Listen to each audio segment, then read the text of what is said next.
All right, so I'm going to go through the calculations for experiment 13. That was the titration using our diprotic acid, our oxalic acid with sodium hydroxide. All right, so on your report sheet, number one, it says mass of your pure oxalic acid. So it should be between the 0.3 to 0.4. So the example one here is 0.3685 grams. Then it asks for the molar mass. The molar mass is given in your write-up, or you can calculate it: 2 H's, 2 C's, 2 O's, and then 2 waters, and that is 126.07. Then on number 3, it wants the moles, so you simply take your mass in grams divided by your molar mass, grams per mole, and you get your answer in moles. Number 4 is just a data point. We used a 100 milliliter volumetric flask. And anyway, that has 2 decimals, and so that's actually 5 sig figs. So in liters, it is 0.1 with the 4 zeros. To get the molarity, you simply take your moles divided by your liters, and that will give you your molarity that you made accurately for your acid. All right, and then 6 and 7 are simply how much acid you added. So final minus initial on your volume of acid. For this one, it was 20.5 mils of acid, 11.2 mils of base to reach the end point. So just do your final minus initial to get your volumes of your acid used in the titration and the base used in the titration.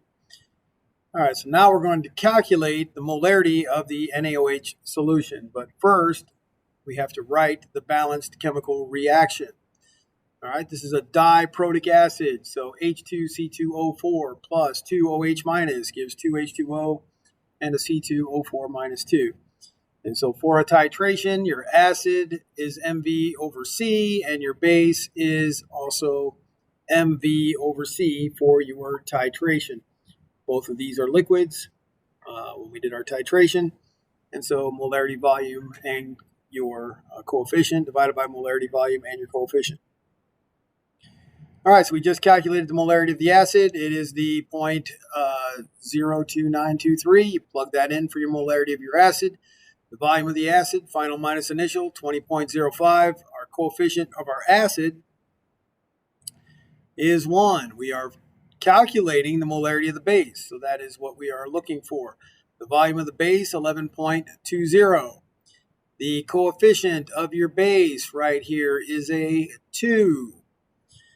All right, so we have to multiply both sides by 2, divide both sides by 11.2. Note that our units here, moles per liter. All right, so your volume should be in liters, but I left it in milliliters. I only left it in milliliters because this side also has milliliters, and so when I divide by my 11.20 milliliters, they cancel and give me molarity. All right, and so I have my molarity, 0.1047, so I do the same thing. Molarity of the acid is the same. You get your volume of acid used for run 2, your volume of base used for run 2, and you calculate molarity 2, 0.09701. Then again, the same thing. Molarity is the same. Your volume of your acid that you used for the run 3, the volume of the base you used for run 3, and then your coefficient for your base is 2, acid is 1. All right, and so we have our 3 molarities for our 3 runs. Simply add them up, divide by 3, and you have your average molarity of your NaOH. And so now this is the number you're going to use when you calculate your percent KHP in your unknown. Use the average molarity of your NaOH. Make sure you plug in your unknown number. All right, and then your number 10 is simply what you weighed out. How much unknown did you add each time? It should be between 0.4 and 0.8. All right, so 0.4710, 0.4638, 0.4880. All right, so then you did the titration, and then you did final minus initial, get the volume of your base added to reach the end point. All right, and then it asks for the mass of KHP. This is the mass of your unknown. All right, the mass of your KHP, this is unknown. This is KHP and something else in there. This is the pure KHP, how much KHP is in that 0.4710 grams. All right, so this time our acid is a solid, and so you take the mass and divide by the molar mass to get your moles. The base is still the NaOH, and so you take the molarity, moles per liter, times the volume. Now, since you don't have a volume on this side and you only have a volume on the right side, then you have to have your moles per liter and your volume has to cancel. So you have to have your volume in liters. All right, so your mass of KHP, that's what we're solving for. And your KHP with NaOH, everything is 1 to 1. So write that reaction. You have your KHP. K is a spectator ion, so you have your HP minus plus OH minus. That gives you H2O plus P minus 2, and that is an organic. It's an abbreviation for phthalate, organic compound. All right, so both coefficients are the 1, and so you take your mass. You don't take your mass. You're calculating for your mass of pure KHP divided by its molar mass, 204.23, coefficient 1. Average molarity of your base, 0.1018. And now you have your volume in liters. And so here, this is moles per liter, and this is liters, and so the liters have to cancel. There's no milliliters on this side to cancel out the milliliters, so you have to put it in liters. All right, and so the first mass of pure KHP you get is 0.3824. Do the same thing again with your new volume of your base. The only thing that changes, the molar mass doesn't change, your average molarity of your base doesn't change. You're just changing your volume that you use for your titration. All right, so you get for this 1.3403. Again, the only number that's going to change, you have the same molar mass, you have the same molarity. You are just going to put in the new volume, and you got to make sure that it is in liters. And so you have your 3 masses of pure KHP. That is number 12. Number 13 says, what is your percent KHP? All right, so to get your percent KHP, you take your mass of pure KHP that we just calculated and divide by the whole, which is the unknown, which has KHP and other things in it. Of course, to get a percent, you multiply by 100. All right, so your first titration gave you 0.3824. The unknown amount that we weighed out for run 1 in this example was 0.4710 times 100. You get your 81.19. Do the same thing for run 2. That one gives us 73.38. Same thing for run 3. That one gives an 81.93. You add them up, divide by 3, and get your average percent KHP. In this case, it was 78.83%.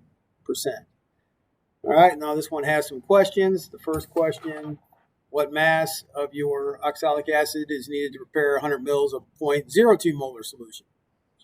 All right, so we need a 0.02 mole per liter solution, and we want 100 mils, or 0.1 liter. And so the liters cancel, we get moles. And then we multiply by the molar mass and see that the moles cancel, and now you end up with your units of grams, 0.252 grams. Number 2 says you take a 0.95 gram sample of unknown KHP. So it is a KHP sample. It says contains some KHP. And you dissolve it in 50 mils of water, and the resulting solution, so you took that mass of that solution and you titrated it. All right, so again, we have our KHP titration where both of our C's are 1, so your KHP, K is a spectator ion, so you just put HP minus plus OH minus goes to H2O, and P minus 2. Again, the P is an organic compound phthalate. All right, and so both coefficients are 1, and so you take your mass, pure KHP, divide by the molar mass of KHP, which they gave is 204, coefficient is 1. The concentration of the base was given, 0.0480 moles per liter. And again, they gave the volume in milliliters. You have to convert it to liters in order for liters to cancel. There are no milliliters on this side to cancel milliliters. So you have to have the liters cancel the liters in your molarity. And that gives you a mass of 0.181. And so to get the percent KHP, there was 0.181 grams in this 0.950 gram sample. So times 100, and you get that it was 19.1% KHP. Difference between an endpoint and an equivalence point. So the endpoint is when an indicator changes colors. That tells you to end the titration, hence called the endpoint. That is an estimation of the equivalence point. The equivalence point is when your moles of acid over the coefficient of the acid equal the moles of base over the coefficient of the base. All right, and you can get that by taking your molarity times volume.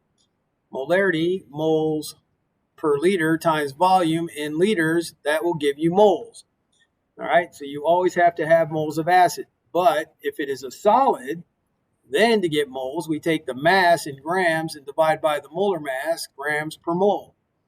And so you can get moles by taking molarity times volume if you have a solution, or mass divided by molar mass if you have a solid. So there's 4 possible ways you can do it.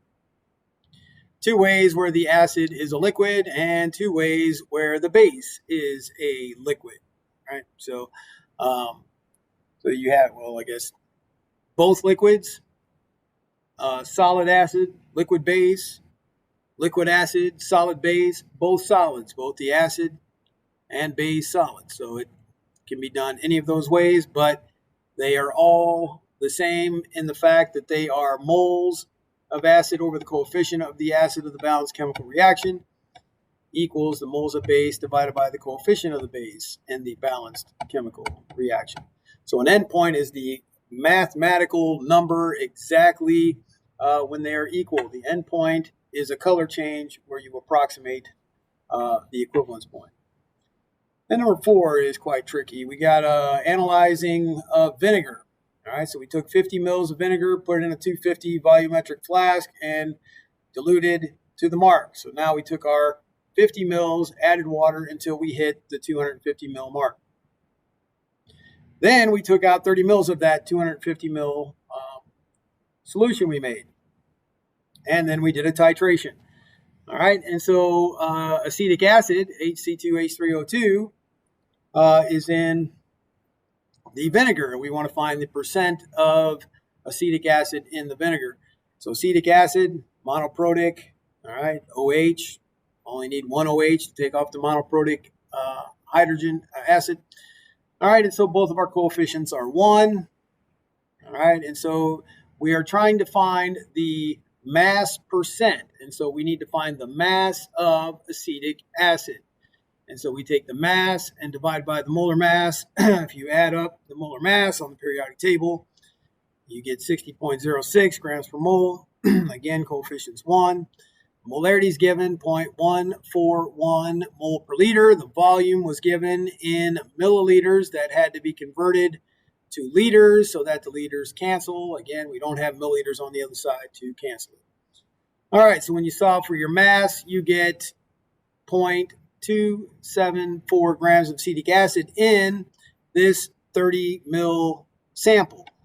Now we need to find out how much vinegar is in that 30 mil sample. We made it by taking 50 mils of vinegar and then diluting that to the 250 mark. All right, so I know if I took the 250 mils of this solution, I would have 50 mils of vinegar. I didn't take 250 mils of the solution. I took 30 mils of the solution, and then I can cross multiply and divide, and I see that in this 30 mil solution, 6 mils was vinegar. All right, and so now they also gave the density for vinegar and all of these solutions to be 1. And so 6 mils of this vinegar is also 6 grams of the vinegar. All right, and so now to get a mass percent, the mass of the acetic acid that we calculated through the titration, 0.274 grams of acetic acid, and we were analyzing actually 6 grams of vinegar. All right, 6 mils of vinegar, but it was actually a 30 mil sample, but it was the 50 and the 250. So that 30 mil sample had 6 mils of vinegar, which we used the density to convert to 6 grams. So a mass percent, so times 100, and you see that 4.57% is the percent of acetic acid in the vinegar. And that is how you do report sheet experiment 13.